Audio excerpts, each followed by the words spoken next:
Hi hello guys, welcome back to my YouTube channel dot from universe. എല്ലാവരും സുഖമായിരിക്കുന്നു എന്ന് വിശ്വസിക്കുന്നു. ഓക്കെ, സോ ഗായ്സ്, അപ്പോൾ നമ്മൾ ഇന്ന് നോക്കാൻ പോകുന്ന റീഡിങ്ങിന് മുന്നേ ആർക്കെങ്കിലും പേഴ്സണൽ റീഡിംഗ് വേണം എന്നുണ്ടെങ്കിൽ ഡിസ്ക്രിപ്ഷൻ ബോക്സിൽ നമ്പർ കൊടുത്തിട്ടുണ്ട്, വാട്സപ്പ് ചെയ്യുക. ഓക്കെ, സോ ഞാൻ ഓൾറെഡി പറഞ്ഞു, ഞാൻ പറഞ്ഞില്ലായിരുന്നു, കുറച്ച് പേര് പറഞ്ഞിട്ടുണ്ടായിരുന്നു കാർഡ്സ് ഇങ്ങനെ എടുത്ത് വച്ച് പറയുന്നതിനേക്കാളും സ്പോട്ടിൽ തന്നെ പറയുന്നത്. സോ അതുകൊണ്ടാണ് ഞാൻ ഇന്നൊന്ന് സ്പോട്ടിൽ പറയാമെന്ന് വിചാരിച്ച് കാർഡ്സ് ഇങ്ങനെ അറേഞ്ച് ചെയ്ത് വെച്ചേക്കുന്നത്. സോ നിങ്ങൾക്ക് ഇങ്ങനെ തന്നെ വേണം, ഇതാണ് ഓക്കെ എങ്കിൽ എന്നോട് പറയുക. ഓക്കെ, അതല്ലാണ്ട് ഓൾറെഡി കാർഡ് എടുത്ത് വെച്ചതാണ് ഓക്കെ എങ്കിൽ അതും പറയാം. നിങ്ങൾക്ക് വേണ്ടിയിട്ടാണല്ലോ റീഡിങ് എടുക്കുന്നത്, അപ്പോൾ നിങ്ങളുടെ ഇഷ്ടം കൂടെ പരിഗണിക്കണമല്ലോ അല്ലേ? ഓക്കെ, സോ അപ്പോൾ നമുക്ക് ഫസ്റ്റ് റീഡിങ്ങിലേക്ക് കിടക്കാം. അപ്പോൾ റീഡിങ് ഇന്ന് നമ്മൾ നോക്കുന്നൊരു കാര്യം എന്താണെന്ന് വെച്ച് കഴിഞ്ഞാൽ, എല്ലാവരും ആദ്യം കണ്ണടച്ച് നന്നായിട്ട് നിങ്ങളുടെ പേഴ്സണെ മനസ്സിൽ വിചാരിക്കുക. നോ കോണ്ടാക്റ്റിൽ നിൽക്കുന്നവരായാലും ശരി, അതല്ല നിങ്ങളെ പേഴ്സണിന് വേണ്ടി കാത്തിരിക്കുന്നവരാണെങ്കിലും ശരി, എന്ത് തന്നെയാണെങ്കിലും നിങ്ങളെ പേഴ്സണെ നന്നായിട്ട് മനസ്സിൽ വിചാരിച്ച് ഒരു 3 പ്രാവശ്യം ഡീപ്പ് ബ്രീത്ത് നന്നായിട്ട് എടുക്കുക. ഓക്കെ, സോ വിചാരിച്ചല്ലോ. ഓക്കെ, ഡീപ്പ് ബ്രീത്ത് എടുത്തെന്ന് വിചാരിക്കുന്നു. അപ്പോൾ നമ്മളിത് നോക്കാൻ പോകുന്നൊരു കാര്യം എന്താണെന്ന് വെച്ച് കഴിഞ്ഞാൽ, ഒരു സ്പെഷ്യലായിട്ടുള്ള ഒരു റീഡിംഗ് ആണ്.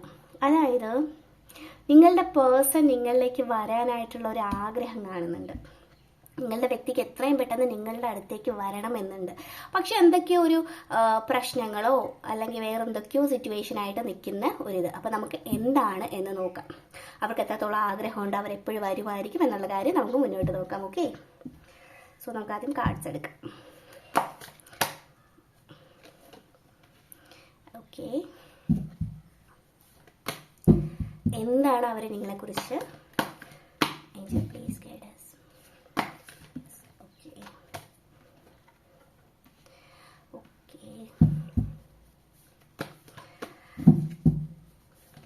അപ്പോൾ നിങ്ങൾ നന്നായിട്ട് ആ ഒരു പേഴ്സണെ വിചാരിക്കുക എങ്കിൽ മാത്രമായിരിക്കും എനിക്കറിയാൻ സാധിക്കുന്നത്. ഓക്കെ,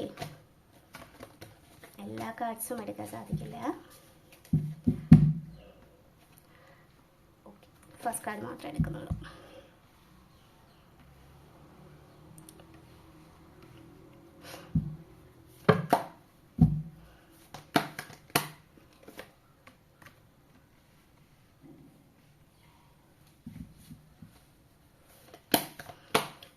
കാർഡ്സ് കുഴപ്പമില്ലാത്ത കാർഡ്സ് കാണുന്നുണ്ട്, എന്നാൽ ചെറിയൊരു എന്തായാലും റീഡിങ്ങിൽ പറയാം എന്താണെന്ന് നമുക്ക് നോക്കാം. ഞാൻ കുറേ ഗ്യാപ്പിന് ശേഷം അല്ലെങ്കിൽ ഈ ഒരു പ്ലേസിൽ നിന്ന് ആദ്യമായിട്ട് എടുക്കുന്നത്, അതുകൊണ്ട് എനിക്കത് അറേഞ്ച് ചെയ്ത് തരാനുള്ള ഒരു ബുദ്ധിമുട്ടുള്ളതുകൊണ്ട്. ഓക്കെ,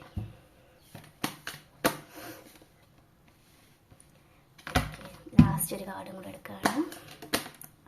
എൻ്റെ കയ്യിൽ നിന്ന് വീഴുന്നൊരു കാർഡാണ്. ഓക്കെ, സോ കാർഡ്സ് എല്ലാം എല്ലാവർക്കും കാണാൻ പറ്റുമെന്ന് ഞാൻ വിശ്വസിക്കുന്നു.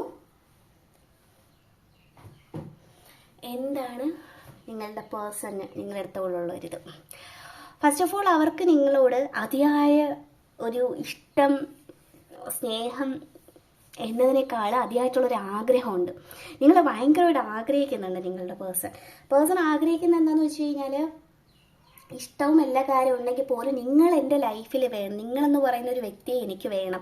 എൻ്റെ ലൈഫ് ലോങ് ഈ ഒരു വ്യക്തി എൻ്റെ കൂടെ ആയിരിക്കണം. എൻ്റെ എല്ലാ കാര്യങ്ങളും ഷെയർ ചെയ്യാൻ വേണം. എനിക്ക് എത്രയും പെട്ടെന്ന് അവളുടെ അടുത്ത് അല്ലെങ്കിൽ അവനിലേക്ക് തിരിച്ച് പോകണം എന്നുള്ളത് നന്നായിട്ട് ഈ ഒരു വ്യക്തി ആഗ്രഹിക്കുന്നുണ്ട്. എങ്ങനെ വേണേലും നിങ്ങളെ സ്വന്തമാക്കണം എന്നുള്ള ഒരു ചിന്തയിലൂടെയാണ് ഈ വ്യക്തി പോകുന്നത്. ഓക്കെ, സോ നിങ്ങളുടെ അടുത്തേക്ക് വരാനായിട്ട് അവർക്ക് അതിയായിട്ടുള്ള ആഗ്രഹമുണ്ട്.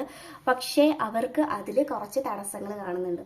ചിലവർക്ക് ഈ റീഡിങ് കാണുന്നവർക്ക് കുറച്ച് അറിയാൻ പറ്റുന്ന ഒരു കാര്യമായിരിക്കും, നിങ്ങളുടെ റിലേഷൻഷിപ്പിൽ ഇടയ്ക്ക് നിൽക്കുന്ന കുറച്ച് പേഴ്സൺസ് ഉണ്ട് നന്നായിട്ട്. നിങ്ങളുടെ റിലേഷൻഷിപ്പിന് ഇടയ്ക്കെന്ന് പറയുമ്പോൾ അതൊരു തേർഡ് പാർട്ടി കണക്ക്, അങ്ങനെ ഇപ്പോൾ വേറെ റിലേഷൻഷിപ്പ് അങ്ങനെ ആ ഒരു വയസ്സിൽ ഞാൻ പറയുകയല്ല. അത് ഫ്രണ്ട്സ് ആവാം, മേ ബി ഒരു മദർ ഫിഗർ ആവാം, വീട്ടിലുള്ള ആരെങ്കിലും ഫ്രണ്ട്ഷിപ്പോ ഫ്രണ്ട്സ് ആയിട്ടുള്ള ആരെയോ നിങ്ങൾ തമ്മിൽ തെറ്റിക്കാനായിട്ട് നന്നായിട്ട് നോക്കുന്നുണ്ട്. അവർക്ക് അതുകൊണ്ട് ഒന്നില്ലെങ്കിൽ അഡ്വാൻറ്റേജ് ആയിരിക്കാം, അല്ലെങ്കിൽ ചിലവരുടെ സ്വഭാവം നമുക്കറിയാലോ, അവർക്ക് അതുകൊണ്ടൊരു മനസ്സുഖമുണ്ട്. അങ്ങനെ ഒരു ഫിഗർ നിങ്ങളുടെ റിലേഷൻഷിപ്പിന് ഇടയ്ക്ക് നിൽക്കുന്നതായിട്ട് ഇവിടെ കറക്റ്റായിട്ട് കാണിക്കുന്നുണ്ട്. അത് നിങ്ങളുടെ പേഴ്സൺ ഇപ്പോൾ കുറച്ചായിട്ട് മനസ്സിലാക്കി തുടങ്ങിയിരിക്കുന്നു. അത് അവർക്ക് നന്നായിട്ട് മനസ്സിലാക്കി തുടങ്ങിയിരിക്കുകയാണ്. ഈ ഒരു പേഴ്സൺ ഞാൻ വിചാരിച്ച പോലെ അല്ല, ഞാൻ ട്രസ്റ്റ് ചെയ്തതാണല്ലോ, പക്ഷേ ഇതിങ്ങനെയൊന്നും അല്ല എന്നുള്ള ഒരു തിരിച്ചറിവ് നിങ്ങളുടെ വ്യക്തിക്ക് വന്നു തുടങ്ങിയിരിക്കുന്നു. ആ ഒരു തിരിച്ചറിവ് വന്നതുകൊണ്ട് തന്നെയാണ് അവർക്ക് നിങ്ങളിലേക്ക് വരണം എന്നുള്ള അതിയായിട്ടുള്ള ആഗ്രഹം ഞാനിപ്പോൾ കാണുന്നത്. അവർ ഭയങ്കരമായിട്ട് ഡിസൈർ ചെയ്യണം നിങ്ങളുടെ അടുത്തേക്ക് വരണം എന്ന്. തീർച്ചയായിട്ടും കാര്യങ്ങളൊക്കെ എത്രയും പെട്ടെന്ന് നല്ല രീതിയിൽ മുന്നോട്ട് പോകണം, നിങ്ങളുമായിട്ട് വരണം, നിങ്ങളുമായിട്ട് കണക്ട് ചെയ്യണം, പഴയതുപോലെ റിലേഷൻഷിപ്പ് ബോണ്ടിങ് കൊണ്ടുവരണം എന്നൊക്കെ അവർ നന്നായിട്ട് ആഗ്രഹിക്കുന്നുണ്ട്. അവരുടെ ഒരു എനർജി ലെവൽ, അതായത് നിങ്ങളത്തുള്ള ഡിസൈറും ആ ഒരു ഇതുമൊക്കെ ഒരു ഹൈ ലെവലിൽ നിൽക്കുന്നത് പോലെയാണ് നിലവിൽ അവരുടെ ഒരു സിറ്റുവേഷൻ കാണുന്നത്. അതുകൊണ്ട് തന്നെ തീർച്ചയായിട്ടും ഈ ഒരു വ്യക്തി നിങ്ങളിലേക്ക് വരുന്നതായിട്ട് ഞാൻ കാണുന്നുണ്ട്. പക്ഷെ ഇപ്പോൾ അവരുടെ ഒരു പ്രശ്നം എന്ന് പറഞ്ഞു കഴിഞ്ഞാൽ, ഞാൻ പറഞ്ഞില്ല, ഓൾറെഡി ഒരു പേഴ്സൺ ഇവിടെ ഇടയ്ക്ക് നിൽക്കുന്നുണ്ട്. അതല്ലാണ്ട് അവർക്ക് നിങ്ങളെ എന്തൊക്കെയോ ഒരു പ്രശ്നത്തിന്റെ പേരിലായിരിക്കും നിങ്ങൾ തമ്മിൽ നോ കോണ്ടാക്ട് സിറ്റുവേഷനിൽ വരെ കൊണ്ടെത്തിയത്. അത് കൊണ്ടെത്തിച്ച വ്യക്തികൾ കാണുമായിരിക്കാം. എന്ത് തന്നെയാണെങ്കിലും ആ പേഴ്സണൽ റിഗ്രറ്റ് ഉണ്ട്. അയ്യോ, ഞാൻ അവളെ അല്ല, ഞാൻ വിശ്വസിച്ചില്ല, അതുകൊണ്ടാണ്, അപ്പം ഞാൻ എന്ത് പറഞ്ഞ് തിരിച്ചു പോകും, ഇതൊക്കെ എൻ്റെ ഒരു വിധിയായി പോയാലും ഞാനിപ്പോൾ എന്താ ചെയ്യുക എന്നുള്ളൊരു വിഷമം അവരെ വല്ലാതെ ഒറ്റയ്ക്ക് അവർക്ക് ചുറ്റും ഒരുപാട് പേര് കാണുമായിരിക്കാം, ഫ്രണ്ട്സ് കാണുമായിരിക്കാം, അച്ഛനമ്മ എല്ലാവരും കാണുമായിരിക്കും. എല്ലാവരും ഉണ്ടെങ്കിൽ പോലും അവർ ഒറ്റപ്പെട്ട ഒരു അവസ്ഥയിലാണ്. നിങ്ങളുടെ ഒരു പ്രസൻസ് അവിടെ ഇല്ലാത്തതിൻ്റെ വാല്യൂ അവർ നന്നായിട്ട് അവരുടെ ലൈഫിൽ അറിയുന്നുണ്ട്.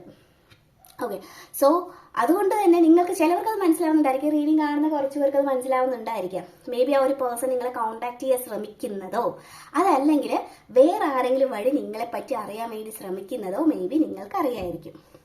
ഓക്കെ, അത് കുറച്ച് പേർക്ക് അങ്ങനെ അറിയാൻ പറ്റുന്നുണ്ട്, അങ്ങനെ തോന്നുകയാണെങ്കിൽ ഒന്ന് കമൻറ്റ് ചെയ്ത് പറഞ്ഞേക്കും. ഓക്കെ, അങ്ങനെയുള്ള ഒരു പ്രസൻസ് ഞാൻ കാണുന്നുണ്ട്. അതുകൊണ്ട് തന്നെ ചില ആൾക്കാർ നിങ്ങളൊക്കെ പക്ഷേ നിങ്ങളുടെ മൈൻഡ് സെറ്റൊക്കെ ഇപ്പോൾ ഏതാണ്ട് റെഡി ആയിരിക്കും. നിങ്ങൾ കാര്യങ്ങളൊക്കെ റിയലൈസ് ചെയ്ത് നിങ്ങളുടെ വാല്യൂ ഒക്കെ അറിഞ്ഞിട്ട് അങ്ങനെ നിൽക്കുന്ന പേഴ്സൺസ് ആണ് ഇതിൽ കൂടുതലും കാണുന്നത്. അതുകൊണ്ട് തന്നെ കുറേ പേരൊക്കെ ഇതിൽ നിന്ന് മൂവ് ഓൺ ചെയ്യുന്നതായിട്ട് ഞാൻ കാണുന്നുണ്ട്. നിങ്ങൾക്ക് വേണ്ടത്, നിങ്ങളുടെ ലൈഫിന് വില തരുന്നത്, നിങ്ങൾക്ക് എന്താണോ റൈറ്റായിട്ട് നിങ്ങളുടെ ലൈഫിന് വേണ്ടത്, അങ്ങനെയുള്ള വ്യക്തികൾക്ക് മാത്രം നിങ്ങളുടെ സ്നേഹം കൊടുക്കുന്നുള്ളൂ എന്നുള്ള ഒറ്റ നിശ്ചയത്തിലാണ് നിങ്ങൾ ഒരുപാട് പേര് നിൽക്കുന്നത്. ഓക്കെ, കാരണം ഈ ഒരു റിലേഷൻഷിപ്പ് കാരണം നിങ്ങൾക്കുണ്ടായ വിഷമം ആയിക്കോട്ടെ, ലെസൺസ് ആയിക്കോട്ടെ, നിങ്ങൾക്ക് ഒരുപാട് നഷ്ടം വന്നിട്ടുണ്ട് ഈ റിലേഷൻഷിപ്പ് കാരണം. വേറെ ഫ്രണ്ട്സ് ആയിരിക്കാം, നിങ്ങളുടെ ഫാമിലിയെ വരെ കുറ്റപ്പെടുത്തേണ്ടി വരെയായിരിക്കാം. പക്ഷെ ഇത്രയൊക്കെ ചെയ്തിട്ടും ആ ഒരു പേഴ്സൺ നിങ്ങളോട് കാണിച്ചത് നിങ്ങൾക്ക് പതുക്കെ റിയലൈസ് ചെയ്ത് അതുകൊണ്ട് തന്നെ നിങ്ങൾ നിങ്ങളുടെ ഒരു തീരുമാനത്തിൽ നിൽക്കാനായിട്ടാണ് ഇപ്പോൾ ആഗ്രഹിക്കുന്നത്. ഓക്കെ, സോ അങ്ങനെയാണ് നിങ്ങളുടെ പേഴ്സൺ. അപ്പോൾ അവർക്ക് എന്തായാലും വരണം എന്നുണ്ട്. അവരെ തന്നെ ഡൗട്ട് ചെയ്യണം, അവർക്ക് വരാനായിട്ട് പറ്റാത്ത ഒരു രീതിയിൽ ടോട്ടലി അവരെ തന്നെ ബ്ലോക്ക് ചെയ്ത. കാരണം എങ്ങനെ വരാൻ പറ്റും എന്നുള്ള ഒരു ചിന്ത അവരെ വല്ലാതെ അലട്ടുന്നുണ്ട്. പിന്നെ നിങ്ങൾ ഈ പറഞ്ഞതുപോലെ തന്നെ കുറേ പേര് മൂവ് ഓൺ ആയിട്ട് ചെയ്യുന്നത് എനിക്ക് കാണാൻ സാധിക്കുന്നുണ്ട്. അതുകൊണ്ട് തന്നെ നിങ്ങൾ നിങ്ങളുടെ ലൈഫ് നോക്കി മുന്നോട്ട് നല്ല രീതിയിൽ പോവുകയും നിങ്ങൾക്ക് ലൈഫിൽ ഒരുപാട് ഓപ്പർച്യൂണിറ്റീസ്, അതുമാത്രമല്ല ഇപ്പോൾ ഒരു ലവ് അല്ലെങ്കിൽ റിലേഷൻഷിപ്പ് എന്ന് പറയുന്നത് നിങ്ങളുടെ ലൈഫിലേക്ക് ഒരു വ്യക്തി കടന്നു വരുന്നതായിട്ട് കാണുന്നുണ്ട്. ആ ഒരു വ്യക്തി എന്ന് പറയുന്നത് മേ ബി നിങ്ങൾ ആരെങ്കിലുമായിട്ടൊരു ബിസിനസ് കൊളാബറേഷനോ അല്ലെങ്കിൽ ഒരു കരിയറുമായിട്ട് റിലേറ്റ് ചെയ്ത് ഒരു വ്യക്തി നിങ്ങളുടെ ലൈഫിലേക്ക് വരുന്നതും ആ ഒരു വ്യക്തി മുഖേന നിങ്ങൾക്ക് നല്ല ഒരു പേരും പ്രശസ്തിയും ഒക്കെ കിട്ടുന്ന നന്നായിട്ട് ക്യാഷ് വരുന്നതായിട്ട് കാണുന്നുണ്ട്. പക്ഷെ അത് ഉടനെ നല്ല ടൈം എടുക്കും. ഇതൊരു പ്രോസസ്സാണ്, അതിന് ടൈം എടുക്കും. ഒരു വ്യക്തി പരിചയപ്പെടുന്നുണ്ട്, അവരുമായിട്ട് ഫ്രണ്ട്ഷിപ്പ് ആവുക, ആ ഒരു വ്യക്തി വഴി നിങ്ങൾ കുറച്ച് നല്ല കാര്യങ്ങൾ ലെസൺ ചെയ്യും, നിങ്ങൾ മനസ്സിലാക്കും. ആ ഒരു വ്യക്തിയോട് നിങ്ങൾക്ക് വല്ലാത്തൊരു ആരാധന തോന്നും, മേ ബി ഒരു ക്രഷ് തോന്നുമെന്ന് പറഞ്ഞു കഴിഞ്ഞാൽ നിങ്ങളിപ്പോൾ ഓൾറെഡി റിലേഷൻഷിപ്പിൽ ഇതൊക്കെയാണ്. പക്ഷെ ആരായാലും ഇഷ്ടപ്പെട്ടു പോകുന്ന, ആർക്കായാലും ഇഷ്ടപ്പെടുന്ന വളരെയധികം നല്ല വ്യക്തിത്വമുള്ള ഒരു പേഴ്സണിനെയാണ് ഞാനിവിടെ കാണുന്നത്. സോ ആർക്കായാലും ആ ഒരു ഇതൊക്കെ കാര്യവും സ്നേഹവും ഒക്കെ തോന്നും, അത് നിങ്ങളുടെ കുറ്റമല്ല അങ്ങനെ തോന്നുന്നത്. സോ അങ്ങനെ ഒരു പേഴ്സൺ നിങ്ങളുടെ ലൈഫിലേക്ക് തീർച്ചയായിട്ടും വരുന്നതായിട്ട് ഞാൻ കാണുന്നുണ്ട്. അത് വളരെയധികം നല്ല പോസിറ്റീവ് ആയിട്ടുള്ള കാര്യമാണ് നിങ്ങളുടെ ലൈഫിൽ വരുന്നതാണ്. ഈ പേഴ്സണെ സംബന്ധിച്ച് ഇവർക്ക് നിങ്ങളുടെ ലൈഫിലേക്ക് വരണം എന്നുണ്ട്, നിങ്ങൾ നിങ്ങളുടെ വേറെ ലൈഫിലേക്ക് ഫോക്കസ് ചെയ്താണ് പോകുന്നത്. അപ്പോൾ ഈ ഒരു പേഴ്സൺ ഇപ്പോൾ തെറ്റുകളൊക്കെ മനസ്സിലാക്കി വന്നു കഴിഞ്ഞാലുള്ള തീരുമാനം അവർക്കറിയില്ല. വന്നു കഴിഞ്ഞാൽ നിങ്ങൾ വിട്ടിട്ട് പോകുമോ എന്നുള്ള ഒരു വിഷമം അവർക്ക് അതിയായിട്ട് വരുന്നുണ്ട്. അവർ ഓൾറെഡി ഡിസൈഡ് ചെയ്ത് വച്ചിരിക്കുന്നത് ഞാൻ ഇനി തിരിച്ച് വന്നു കഴിഞ്ഞാൽ നീ എന്നെ വിട്ടിട്ട് പോകും, നിങ്ങൾ ഓൾറെഡി വിട്ടിട്ട് പോകും എന്ന് തന്നെയാണ് അവരുടെ മനസ്സിൽ. അതുകൊണ്ടാണ് അവർക്ക് വരാനൊരു നിരാശയുള്ളത്. പക്ഷേ എടുത്തു പറയുന്നത് നിങ്ങളുടെ പേഴ്സൺ നിങ്ങളത്തേക്ക് വരാനായിട്ടുള്ള അതിയായിട്ടുള്ള ആഗ്രഹം എന്ന് വെച്ച് കഴിഞ്ഞാൽ അതിയായിട്ടുള്ള ആഗ്രഹമുണ്ട്. അവരറിഞ്ഞു അറിയേണ്ട അവർ മനസ്സിലത് ആഗ്രഹിക്കുന്നുണ്ട്. നിങ്ങൾ അങ്ങോട്ടൊന്ന് വിളിച്ചിരുന്നെങ്കിൽ, നിങ്ങൾ അങ്ങോട്ട് വിളിച്ചിരുന്നെങ്കിൽ എനിക്കത് എന്തെങ്കിലും പറയാനൊരു ഇതാവുമായിരുന്നല്ലോ, ഞാൻ എങ്ങനെ അങ്ങോട്ട് വിളിക്കുക എന്നുള്ള രീതിയിൽ. പിന്നെ ചെറിയൊരു ഈഗോ, ഉള്ള ഒരു ഇതായിട്ട് കാണുന്നുണ്ട്. പിന്നെ നിങ്ങളുടെ ഈ ലൈഫിൽ ഈ ഒരു പേഴ്സണെ പരിചയപ്പെടേണ്ടതായിരുന്നു എന്തെന്നൊക്കെ പറഞ്ഞാലും. കാരണം നിങ്ങൾക്ക് അതിൽ നിന്ന് ഒരുപാട് കാര്യങ്ങൾ നിങ്ങൾ ഓൾറെഡി പഠിച്ചുകൊണ്ടിരിക്കുകയാണ്. സോ ഇതങ്ങനെ പരിചയപ്പെടേണ്ട ഒരു വ്യക്തിയാണ്. അതിൽ നിങ്ങൾക്ക് നിരാശയെന്ന് തോന്നേണ്ട ആവശ്യമില്ല. ഇവനെ പെട്ടുപോയ റിലേഷൻഷിപ്പ് ആയാലും ഇങ്ങനെയൊക്കെ ആയാലും ഒരിക്കലും അല്ല. നിങ്ങളൊരു പേഴ്സണെ മനസ്സിലാക്കിയത് നിങ്ങളുടെ ലൈഫിൽ ഇനി മുന്നോട്ട് പോകുമ്പോൾ ഇതിനേക്കാളും വലിയ വലിയ ആൾക്കാരെ നിങ്ങൾക്ക് ഹാൻഡിൽ ചെയ്യേണ്ടി വരും. സോ നിങ്ങൾ അതിനൊക്കെ ആ രീതിയിൽ കാണുക. അപ്പോൾ ഒരു പേഴ്സൺ താമസിക്കാതെ തന്നെ മേ ബി ഒരു 2 months ആ ഒരു ടൈമിൻ്റെ അകത്ത് തന്നെ വരുന്നതായിട്ട് കാണുന്നുണ്ട്. അപ്പോൾ നിങ്ങൾക്ക് ഡിസൈഡ് ചെയ്യാം, വേണമെങ്കിൽ നോക്കാം, ഇല്ലെങ്കിൽ നിങ്ങളുടെ ഡിസിഷനാണ്. എന്ത് ഡിസൈഡ് ചെയ്താലും ഫ്യൂച്ചറും കൂടെ നോക്കിയിട്ട് ഡിസൈഡ് ചെയ്യുക എന്നുള്ളതാണ്. പക്ഷേ ഈ പേഴ്സണിന് ശക്തമായിട്ടുള്ള തിരിച്ചുവരവ് കാണുന്നുണ്ട്. അവിടെ എനർജി ഹൈ ലെവൽ ആയതുകൊണ്ട് ഈ പറഞ്ഞ 2 weeks ആവാം, 2 months ആവാം, 2 days ആവാം. 2 എന്ന് പറയുന്നത് ഭയങ്കര ഇമ്പോർട്ടൻ്റ് ആയിട്ട് കാണുന്നുണ്ട് കേട്ടോ. സോ അപ്പോൾ നിങ്ങളതൊക്കെ ഒന്ന് നോക്കുക. അതുപോലെ തന്നെ 8 എന്ന് പറയുന്ന നമ്പറും ഇമ്പോർട്ടൻ്റ് ആയിട്ട് കാണുന്നുണ്ട്. അപ്പോൾ ഒരു 8 ആഴ്ച തന്നെയാണല്ലോ 2 മാസം എന്ന് പറയുമ്പോൾ. അപ്പോൾ ഒന്നില്ലെങ്കിൽ ആ ഒരു 2 months അല്ലെങ്കിൽ 2 days ആയിരിക്കാം, അല്ലെങ്കിൽ 8 days ആയിരിക്കാം. സോ നിങ്ങൾ ഈ നമ്പേഴ്സും ഞാൻ ഈ പറയുന്ന 2, 8 ഇങ്ങനെയുള്ള നമ്പേഴ്സൊക്കെ എവിടെയെങ്കിലും 222 കാണുകയാണെങ്കിൽ, അല്ലെങ്കിൽ പെട്ടെന്ന് നമ്മളിപ്പോൾ മൊബൈലിൽ നോക്കുമ്പോൾ 8 എന്ന് പറയുന്ന ടൈം കാണുമെങ്കിൽ സോ അതൊക്കെ ഒന്ന് നോട്ടീസ് ചെയ്യായിട്ട് ഈ പറയുന്ന സൈനൊക്കെ. ഓക്കെ, അപ്പോൾ ഇതൊക്കെയാണ് നിങ്ങൾക്കുള്ള ഒരു ഇതെന്ന് പറയുന്ന റീഡിംഗ് എന്ന് പറയുന്നത്. സോ നമുക്ക് നിങ്ങൾക്കുള്ള ഏഞ്ചൽ മെസ്സേജ് നോക്കാം. ഓക്കെ, എന്താണോ ഏഞ്ചൽസിനെ പറയാനുള്ളത്? Okay, angel message please. Correct 4 card വേണ്ട. Okay, romance. ഞാൻ പറയില്ല, അവരുടെ ഒരു എനർജി.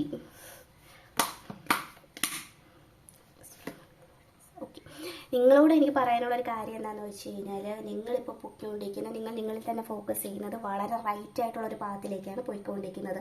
അതുകൊണ്ട് തന്നെ ഒരു മദർ ഡിവൈൻ നിങ്ങൾക്കുള്ള സപ്പോർട്ട് എല്ലാ യൂണിവേഴ്സിൻ്റെ സൈഡിൽ നിന്ന് നിങ്ങൾക്ക് ലഭിക്കുന്നുണ്ട്. ഓക്കെ, യൂണിവേഴ്സ് നിങ്ങളുടെ കൂടെ നിൽക്കുന്നുണ്ട്. അതിന് കാരണം നിങ്ങളെ തന്നെ റിയലൈസ് ചെയ്ത് നിങ്ങളുടെ ലൈഫിലേക്ക് വന്നത് കൊണ്ടാണ് യൂണിവേഴ്സ് കൂടെ നിൽക്കുന്നത്. പിന്നെ അവരുടെ എനർജി ഇതിൽ കാണിക്കുന്നുണ്ട്. അവർക്ക് ശക്തിയായിട്ടുള്ള ആഗ്രഹം ഉണ്ടെന്നും നിങ്ങളുമായിട്ട് പിന്നെ ഒന്ന് ഒത്തുചേരണം, എല്ലാ കാര്യങ്ങളും അത് സംസാരിച്ച് സെറ്റാക്കി ഒന്ന് പതുക്കെ ഒരു മയത്തിലൊക്കെ നിന്ന് നിങ്ങളുടെ ലൈഫിലേക്ക് പിന്നെ തിരിച്ചു വരണം എന്നുള്ള അതിയായിട്ടുള്ള ആഗ്രഹം കാണിക്കുന്നുണ്ട്. ഇത് അവരുടേതാണ്. നിങ്ങളോട് എനിക്ക് പറയാനുള്ളത്, നിങ്ങളുടെ മദർ ഡിവൈൻ ഉണ്ട്, സപ്പോർട്ട് ചെയ്യാനായിട്ട് യൂണിവേഴ്സ് ഉണ്ട്. സോ നിങ്ങളുടെ കൂടെ യൂണിവേഴ്സ് ഉണ്ട്. നിങ്ങൾ എന്തുകൊണ്ട് ടെൻഷൻ ആവേണ്ട ആവശ്യമില്ല. നിങ്ങൾ വരുന്ന ഓപ്പർച്യൂണിറ്റീസ്, വരുന്ന ലൈഫിൽ വരുന്ന ആൾക്കാരെ എങ്ങനെ ഹാൻഡിൽ ചെയ്യണം, നല്ലത് ഏത് ചീത്ത ഏത് എന്ന് തിരിച്ചറിയേണ്ടത് നിങ്ങളാണ്. സോ അതിലൊന്ന് കുറച്ച് കെയർഫുൾ ആയിരിക്കുക. ഓക്കെ, ഇതാണ് ഇന്നത്തെ റീഡിംഗ് എന്ന് പറയുന്നത്. അപ്പോൾ താങ്ക് യു.